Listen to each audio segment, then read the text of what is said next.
The evening air in downtown Portland was crisp and alive, carrying the earthy scent of fallen leaves and the faint promise of rain on the horizon. David Harrison sat alone at a small sidewalk table outside Café Bellacourt, his posture calm, almost meditative, as the city around him moved with its familiar evening rhythm. Cars rolled past with soft hums, streetlights flickered to life one by one, and clusters of early diners filled the warm glow of the restaurant. At 62, David had learned to treasure these quiet in-between moments, those brief spaces between meetings where the noise of business faded and life itself seemed to hum a little softer. His plate sat before him, the pasta arrabbiata now half finished and growing cold. Lately his appetite had been an unreliable companion, dulled not just by countless business dinners, but by the lingering ache of absence. 2 years. That's how long it had been since Patricia was gone. 2 long, uneven years since the house lost its laughter, since every shared meal turned into a quiet ritual of remembering. The pain had dulled at the edges but never truly disappeared. It lingered like a shadow just out of sight, showing up uninvited during moments like these. He glanced down at the watch on his wrist, a vintage Rolex. Patricia had given it to him for their 25th anniversary, insisting, "You need something timeless, David. Something that'll still tick long after the world quiets down." Now, it was more than just a timepiece. It was a heartbeat of the life they'd built together. The board meeting wasn't until tomorrow morning, and the thought of going back to his sterile hotel room felt like a punishment. Here, at least, he could sit beneath the soft buzz of the city and feel connected to something beyond the empty echo of his suite. Then, out of the corner of his eye, he saw her. A young woman moved toward the cafe's outdoor seating area, each step deliberate and careful, as though she was protecting something precious.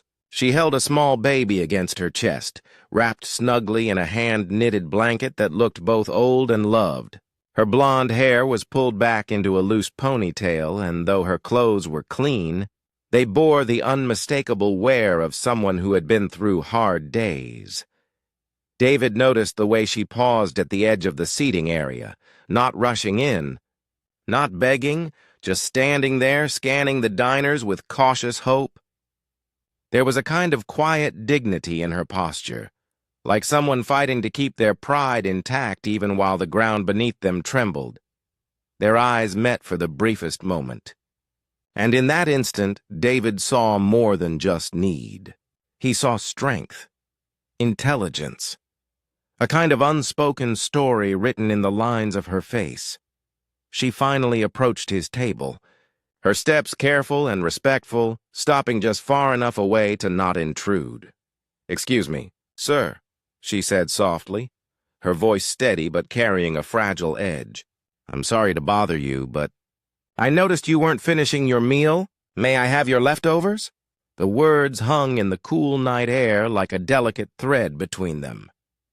David had been asked for spare change and handouts many times over the years, on sidewalks, outside office buildings, in subway stations. But this was different.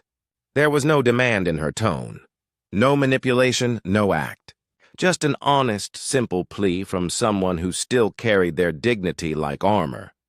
He leaned back slightly in his chair, studying her face more closely. And for the first time in a long while, something inside him stirred. She couldn't have been more than 25. Her face still held traces of youth, but her eyes carried the unmistakable weight of sleepless nights and too many hard choices. The kind of exhaustion that seeps into your bones when you're fighting to keep a tiny life safe in a world that doesn't make it easy. The baby in her arms stirred softly, letting out those small, instinctive sounds that only parents truly understand.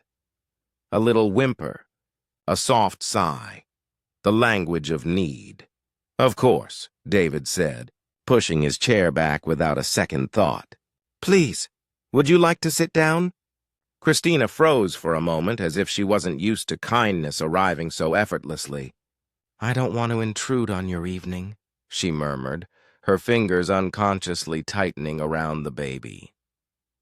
You're not intruding, David replied gently, his voice steady and warm. I was just finishing up anyway. Please sit. Slowly, cautiously, she accepted. She lowered herself into the chair across from him, moving carefully so as not to jostle the baby.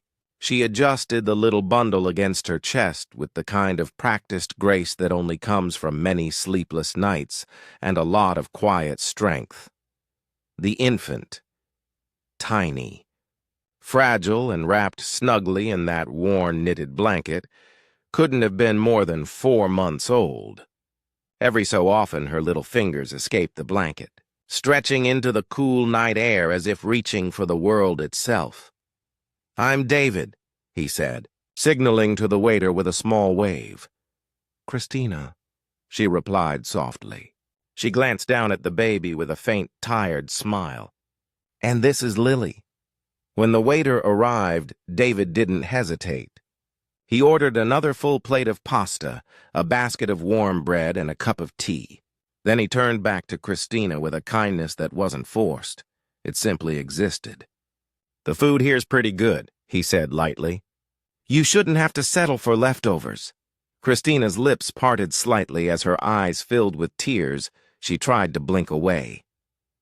You don't have to do that, she whispered. I didn't mean to. I know what you meant, David interrupted gently, his tone soft but certain. But I'd like to buy you dinner, if you'll allow me. For a moment, the noise of the city seemed to fade. Her shoulders, which had been drawn tight as a bowstring, loosened ever so slightly. She nodded as they waited for the food. Christina began to speak, not in a practiced way, but in fragments, as if each word was being carefully measured before she released it into the air. She told him she'd arrived in Portland 6 months ago, escaping a relationship that had turned dangerous. She had found work at a small diner, nothing glamorous but enough to cover a cot, formula, and diapers. But then the diner had shut its doors without warning 2 weeks ago, and everything unraveled at once. She'd been living at a women's shelter since then, holding on to the little they offered. There's a waiting list for the longer-term programs, she explained, her voice calm, as if she'd repeated these facts too many times already. She gently rocked Lily, who stirred against her chest but didn't cry. I've got a job interview tomorrow. Housekeeping at a hotel downtown. It's not much, but... She gave a small, hopeful shrug. It's a start. David listened, truly listened. He didn't interrupt or fill the silence with platitudes. He simply watched the young woman across from him, the way her fingers stroked Lily's tiny hand when she spoke, the way her jaw clenched slightly every time she mentioned a setback. She was holding herself together with sheer willpower, and in that quiet moment, David thought of his daughter Sarah, 35 now, with a family of her own in Seattle. He imagined what it would feel like if Sarah were sitting in this chair instead, alone, tired, scared, trying to build a new life out of broken pieces. His heart clenched at the thought. Circumstances. That word echoed quietly in David's mind as he watched Christina carefully balance, her fork in one hand and cradle Lily with the other. When her meal arrived, she didn't attack it with hunger. She savored it. Each slow, deliberate bite looked like a small act of gratitude. David had sat through countless expensive dinners in polished boardrooms, eating food plated like art and talking about quarterly earnings. None of those meals had ever meant anything, but watching Christina eat, that meant something. It was raw, real, human. How old is Lily? David asked gently. Christina's expression softened as she looked down at her daughter. 4 months next week, she replied, and for the first time her voice carried a quiet warmth. She's been such a good baby through all of this. Sometimes I swear she understands that we're in this together." David's lips curved into a small, genuine smile. Babies are more perceptive than we give them credit for. My daughter was the same way when she was little. She always seemed to know when Patricia and I were just trying to figure it all out. "You have a daughter?" Christina asked. "Yes," David said, a fondness lighting his voice. "Sarah. She's grown now, has 2 kids of her own, 8 and 10. Smart as whips, both of them." He reached into his pocket and pulled out his phone, tapping through his gallery until he found the photo he wanted. It was Sarah's kids in their school play, his granddaughter dressed as a sunflower, his grandson wearing an oversized cardboard hat. He handed the phone to Christina. "Time moves so quickly," he said softly. "One day you're worrying about teething and sleepless nights, and the next, you're watching them walk across a graduation stage." Christina smiled at the photo, her tired eyes softening. For a moment, she didn't look like someone fighting for survival. She looked like a young mother who dared to imagine a future. As the evening deepened, they talked more. She told him how she'd once dreamed of finishing nursing school, of one day working in a children's hospital. How she wanted Lily to grow up with a kind of stability she never had. David shared his own story, not the corporate one that appeared in magazines, but the real one. About Patricia. About how, together, they'd built the Harrison Foundation, a non-profit aimed at helping families through their darkest moments. "Patricia always said that everyone deserves a second chance," David murmured. "She believed that circumstances don't define." David shared his own story, not the corporate one that appeared in magazines, but the real one. About Patricia. About how, together, they'd built the Harrison Foundation, a non-profit aimed at helping families through their darkest moments. "Patricia always said that everyone deserves a second chance," David murmured. "She believed that circumstances don't define character. How you rise from them does." The cafe began to quiet down around them. Tables emptied, lights dimmed, and the night air grew cooler. And in that quiet, something in David's chest shifted, an old ache finding a new direction. Without overthinking it, he reached into his jacket and pulled out one of his business cards. Then, with deliberate care, he turned it over and wrote a name and number on the back. "Christina," he said, sliding the card across the table. "I want you to call this number tomorrow morning. Ask for Helen Martinez. She's the director of our family assistance program." Christina blinked at the card, confusion and disbelief flickering across her face. I don't understand." "The Harrison Foundation," David explained gently. "We help families who are rebuilding. Temporary housing, child care support, job placement. It's what we do." She stared down at the card, her hands trembling slightly, the weight of it far heavier than the small piece of paper should have allowed. "But why?" she whispered. "You don't even know me." David was quiet for a moment, letting the sounds of the city breathe around them. Then he glanced at Lily, who had opened her eyes and was staring at the world with that wide, unfocused wonder only babies possess.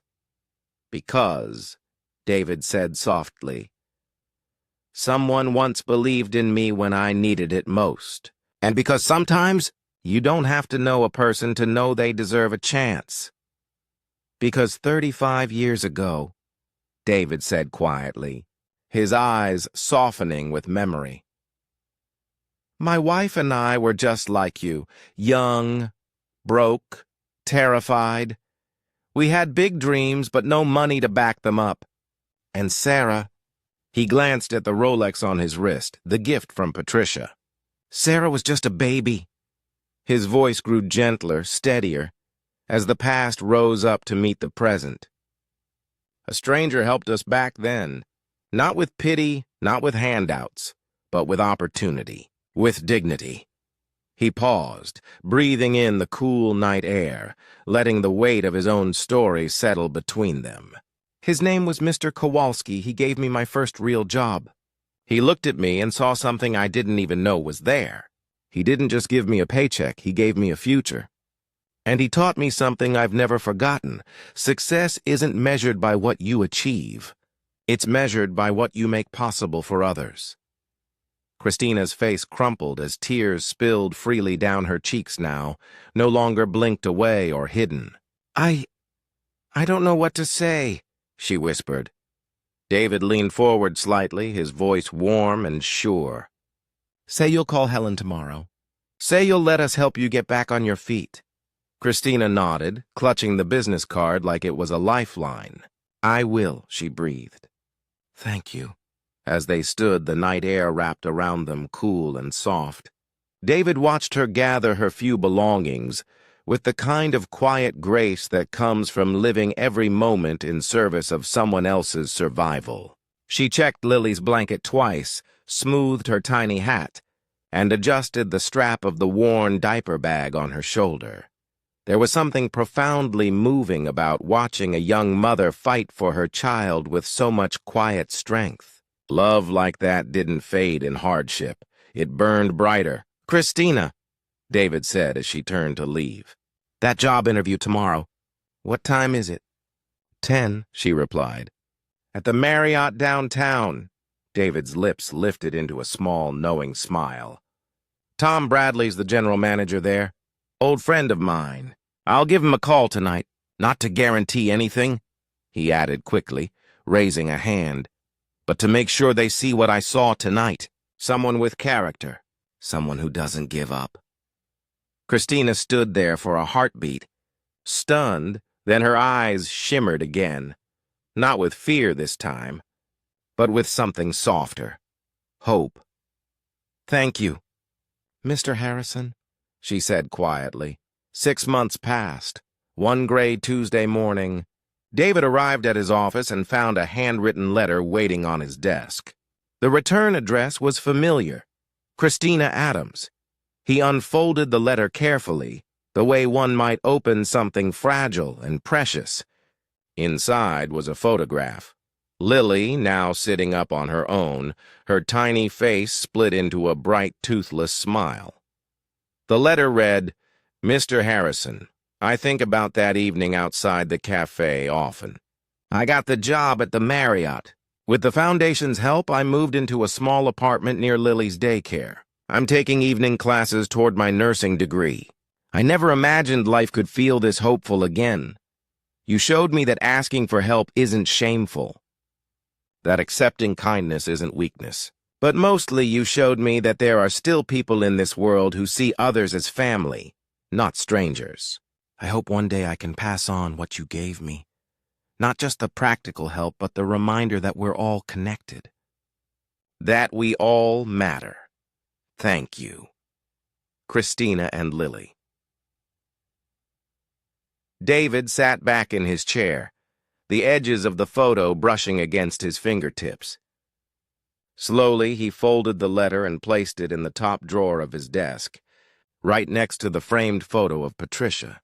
He stared at it for a long moment, remembering the cool autumn evening outside the cafe, when a simple request for leftovers had turned into something much bigger, a reminder, a connection. Proof that sometimes the smallest act of kindness can ripple through lives in ways you'll never fully see. David sat alone in his office. The city sprawled out beneath him in a glittering sea of lights. The letter from Christina and the photo of Lily still rested in the drawer, but their presence lingered in the air like a warm echo. He leaned back in his chair, hands folded loosely in his lap, feeling something he hadn't in a long time, an ache, but not the kind that hollowed him out. This was different, quiet, full, connection, the privilege of being able to help. That night, he picked up the phone and dialed Sarah's number in Seattle. She answered on the second ring, her voice bright and familiar. Hey, Dad, burning the midnight oil again? David chuckled softly. Something like that. I was just thinking about your mom, and that thing she always used to say. Sarah's voice softened immediately. Everyone deserves a second chance? Yeah, David murmured. That one. But tonight I think she would have added something. There was a small pause. What's that? I think she would have said that sometimes when you give someone else a second chance. You give yourself one, too. On the other end of the line, Sarah didn't say anything right away. She didn't have to. David could feel her smile, the kind that came from shared memory. The kind that stitched hearts together across miles. After they hung up, he turned toward the window again. The city was alive out there, millions of stories unfolding at once. And he thought about how the most meaningful moments in life never arrived with fanfare. They arrived quietly. Young mother's courage to ask for help. An old man recognizing his younger self in a stranger's struggle. A single, unplanned conversation that turned into something bigger than either of them. David exhaled slowly, feeling the weight and lightness of it all. Sometimes what we call charity isn't charity at all. It's grace, offered and received. A reminder that we're all far more alike than different, bound together by invisible threads of shared humanity. Outside, the autumn air still carried the scent of falling leaves and the promise of rain. But now, to David, it also carried the memory of an evening that had changed two lives. A quiet, powerful proof that kindness, in its simplest form, can ripple far beyond the moment it's given. And somewhere in the city, a young mother and her baby slept a little easier because of it.